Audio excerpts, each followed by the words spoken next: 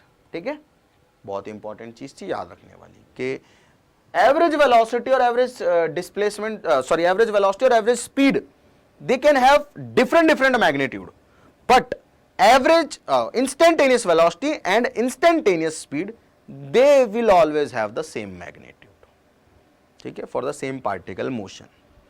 Okay, ठीक है, clear है कहानी सभी लोगों को? मेरे हिसाब से कोई दिक्कत होनी भी नहीं चाहिए, बहुत बेसिक सी कहानी थी और बहुत बेसिक सी बात भी थी, ठीक। आगे स्वाद, ओके। कुछ सवाल हैं छोटे छोटे जो आप लोग कर सकते हैं, है ना। These questions I am giving you in homework, और इन क्वेश्चंस को अटेम्प्ट करने के बाद अपने जो आंसर्स है, काफ़ी सारे बच्चे करते भी हैं, मुझे बहुत अच्छा लगता है कि बहुत सारे बच्चों ने कमेंट सेक्शन में आंसर किया हुआ है। Although I was not able to reply to those all questions, ठीक है, but I will definitely try my best. काफ़ी सारे बच्चों ने किया हुआ था कि भाई सर ये आंसर है इस क्वेश्चन का, ये आंसर है इस क्वेश्चन का, ठीक है, बट हाँ अब आगे से आई will definitely try my best कि आप लोगों को आंसर मैं कर पाऊँ कमेंट में, राइट। एनीवेज ये जो क्वेश्चन है, ये क्वेश्चन आप लोगों का होमवर्क का क्वेश्चन है, क्वेश्चन नंबर 1, ठीक है, आंसर जरूर करना है। इन क्वेश्चन का डिस्कशन हम अगली क्लास में करेंगे, जो भी मैं अभी देने जा रहा हूँ आपको। उसके अलावा अगली क्लास में जो डिफरेंट स्पेसिमेन प्रॉब्लम होती हैं मोशन इन 1 डायमेंशन की, वो सारी प्रॉब्लम हम लोग सीखेंगे। फिर हम मोशन अंडर ग्रेविटी पे आ जाएंगे और मोशन इन 1 डायमेंशन खत्म हो जाएगा, ग्राफ वगैरह पढ़ लेंगे। क्वेश्चन नंबर 2 आप लोगों के सामने बेटा, ठीक है। You guys can pause the video and obviously write down the question and attempt it, ठीक है। This is your question number 3, ठीक है, and this is your question number 4। ये जेईई मेन पहले AIEEE होता था, तो AIEEE में आया हुआ NCERT में क्वेश्चन था 1982 में ये, ठीक है। तो ये क्वेश्चन है, ये सारे क्वेश्चंस आपको अटेम्प्ट करने हैं। बाकी इसके अलावा जो भी क्वेश्चंस हैं वो सारे क्वेश्चंस मैं आपको करवाऊंगा। एक और छोटा सा क्वेश्चन, ये क्वेश्चन भी आप लोगों को अटेम्प्ट करना है। तो अच्छे खासे 5 क्वेश्चन दे दिए हैं। इन 5 क्वेश्चंस को आप सभी लोगों को अटेम्प्ट करना है और आंसर कमेंट में बताना सभी लोगों को, ठीक है। I will see and in next class अगर ये आपने जल्दी कर दिए तो I will definitely see how many students are attempting the questions, और definitely will talk about it then, ठीक। तो आई होप आप लोगों ने एंजॉय किया इस लेक्चर को और कॉन्सेप्ट्स आपको क्लियर हुए, अच्छे से आपको समझ आया। इन सारे क्वेश्चन का डिस्कशन नेक्स्ट क्लास में होगा। उसके अलावा नेक्स्ट क्लास में ही हम बहुत सारी स्पेसिमेन प्रॉब्लम्स करेंगे, अच्छी प्रॉब्लम्स होंगी जो मोशन की जो इक्वेशन है, ये सारे क्वेश्चन तो इक्वेशन ऑफ मोशन पे और सिंपल जो फंडा हमने पढ़ा है, जो थ्योरी हमने पढ़ी उस पर बेस्ड है। थोड़ी अलग अलग टाइप की प्रॉब्लम्स होंगी जो शायद हमने अभी तक पढ़ा है उस पर बेस्ड ना हो, बट उनको लॉजिक से कैसे सॉल्व करना ये सीखेंगे, ठीक है। तो आई होप आपने एंजॉय किया। अगर आप पहली बार देख रहे हैं इस पर्टिकुलर चैनल पे कोई भी वीडियो, तो प्लीज़ चैनल को सब्सक्राइब जरूर कीजिए, और अगर आपको ये अच्छा लग रहा है तो इसे शेयर करें और लाइक जरूर करें। बहुत बहुत शुक्रिया देखने के लिए, थैंक यू सो मच।